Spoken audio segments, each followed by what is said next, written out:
Para sutresna budaya basa Jawi, sugeng pepanggihan malih kaliyan Subadi Prawata.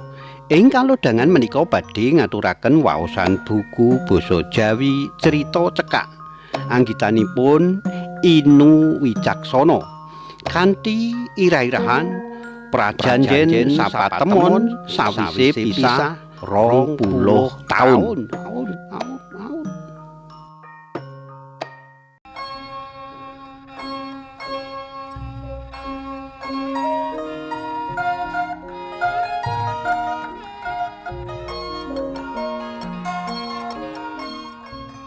Ceritaku iki kedadean ing taun watara 1964. Dadi aku isih kelas 4 SD. Semono uga Subarjo lan Sumitra, uga Sularsih. Subarjo lan Sumitra omah ing Kampung Nyutran sisih kidul. Dene aku isih ning Kampung Wiragunan. Bapak ibuku wis arep pindah menyang tanah pesawahan Yogya sisih wetan, Semaki Gedhe. Sutarsih sangertiku ing mburi Taman Siswa Jaya Negaran. Jaman iku isih jaman urip ngrekoso, arang bocah sekolah nganggo sepatu, kabeh ndelamak alias cekeran. Kathok klambi ya saka katun lan drill, siji loro nganggo teteron. Subarjo lan Sumitra kekancan raket. Budal mulih sekolah bebarengan kekarone cita-citane arep dadi tentara. Jaman semono pancen dadi tentara utawa polisi dadi cita-cita sing populer. Dadi dokter utawa insinyur malah dadi nyek-nyekan. Subarjo lan Sumitra baut sepak bola utawa bal-balan. Subarjo dadi kiper, Sumitra dadi penyerang ngarep. Tandange gegirisi tenan. Uga Subarjo lan Sumitra melu latihan pencak silat tapak suci. Nate dipentasake ing pendopo Taman Siswa Ibu Pawiyatan jan apik tenan. Kabeh sing nonton keplok rame banget.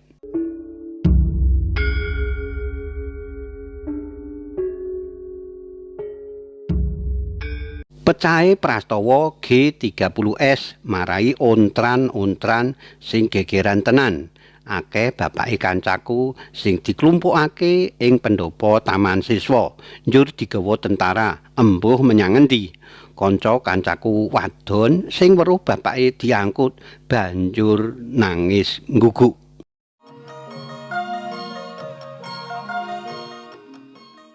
Sadurunge prastawa gegeran iku pecah, akeh cerita-cerita gethok tular anane kedadian aneh lan medeni. Wengi-wengi watara jam 7 ana totok-totok lawang. Bareng dibuka ana tangan ngatung njaluk. Kudu enggal diwenehi dhuwit seringgit. Yen ora wong sing buka lawang kuwi banjur ditekak mati.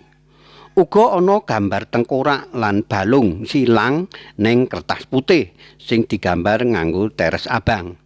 Sing omahe lawang ngarep ditempeli gambar iku ateges kepala keluarga bakal dibeleh. Halah, ra medeni tenan to. Mula murid-murid sekolah esuk-esuk padha ngecek lawang ngarep ditempeli gambar medeni iku apa ora.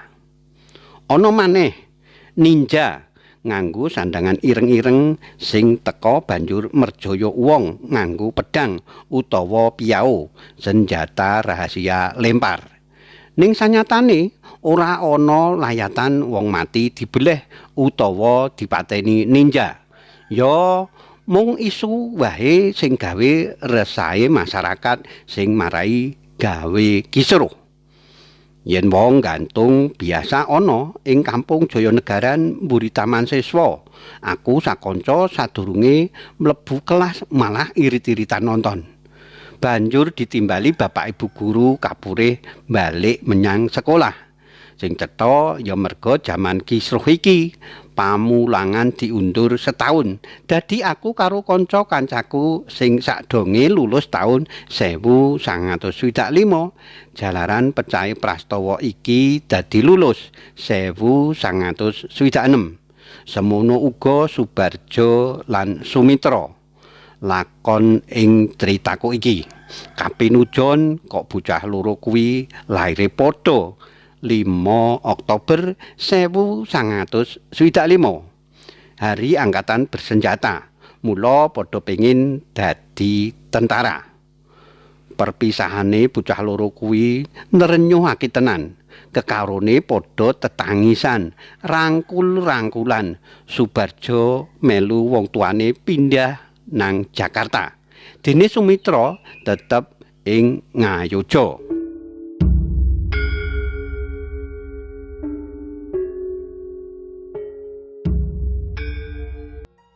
Bapake Subarjo ora genah bisnise apa, mbok menawa malah ngorupsi dhuwit organisasine utawa kampunge.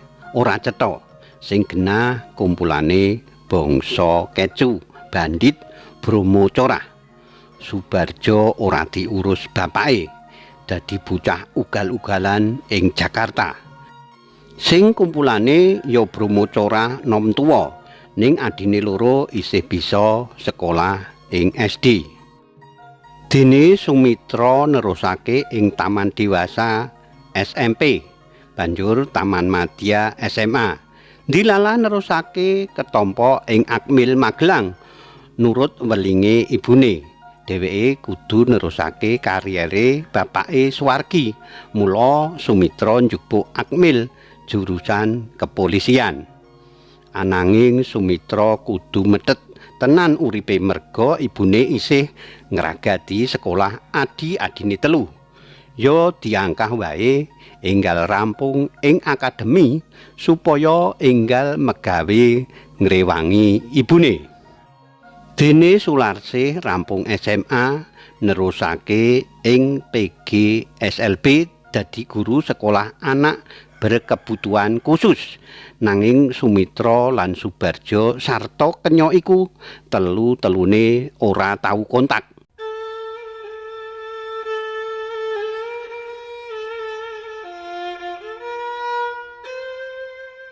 Ora krasa dina lumaku banter. Dina ganti dina, minggu ganti minggu, taun ganti taun. Ora krasa wis meh 20 taun. 3 taun sadurunge iku Subarjo pindah mbalik ning Jogja, kawin karo Sularsih. Mungkin dek mbiyen wis padha neksir katresnan, rikala isih padha cilike. Nanging ora cetha gaweane Subarjo kuwi apa. Sing penting bisa menehi ragat kanggo bojone. Sularsih ya wis marem. Ora ketang Subarjo asring lunga wengi tekan para esuk, embuh ning ngendi parane. Rikala iku Sumitra wis dadi wakil Kapolsek Gondolayu sing wilayahe tekan Tugu Ngayodya. Dheweke eling papan prajanjen sapetemone karo kancane Subarjo. Ing lor Tugu Pal Putih, wetan toko buku Gunung Agung. Panggonane dheweke rikala cilik pit-pitan lan maca buku komik ing Gunung Agung. Tekan titi wanci sing wis ditemtokake 20 taun kepungkur. Dheweke ya wis siap. Ning ya kuwi dheweke ngerti yen ing kutha Ngayodya ana Durjana pindahan saka Jakarta. Sumitra kaget banget. Jalaran Durjana iku kancane Sinara Wedi dek cilik si Subarjo. Subarjo ngrampok toko emas, toko jam ing Malioboro. Pegawe kantor lagi metu saka bank nggawa dhuwit yutan lan kadurjanan liyane. Subarjo julik banget, huligan. Tekan jame kang wis ditemtokake, Sumitra tetep siap. Klinteran nganggo mobil patroline. Dheweke klinteran sekitare Tugu. Wayah tepat jam 12 wengi ana wong lanang sing ngadeg ning lor Tugu lendetan cagak listrik. Sumitra metu saka mobile, rewa-rewa niti priksa ban mobile karo ngubengi mobil patroline. Ora lali nglirik ngalor. Wong lanang kuwi gagah pideksa, persis kaya dheweke.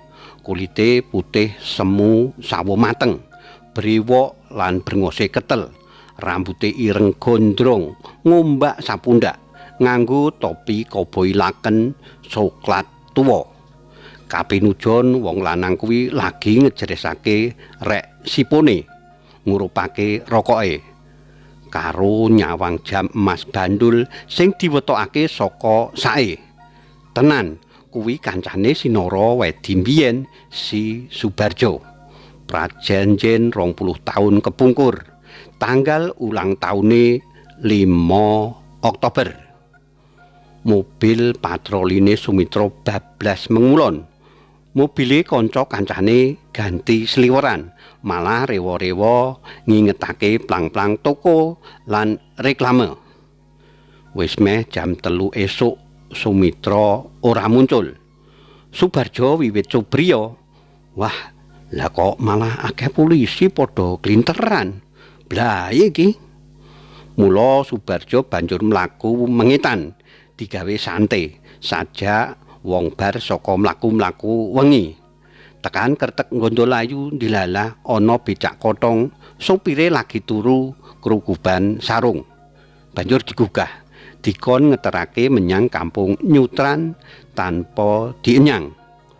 Kanca kancane Sumitra sing wis ngerti kabeh yen Durjana iku dek cilik mitra Sinara wedine Sumitra ngetutake lakune becak alon-alonan.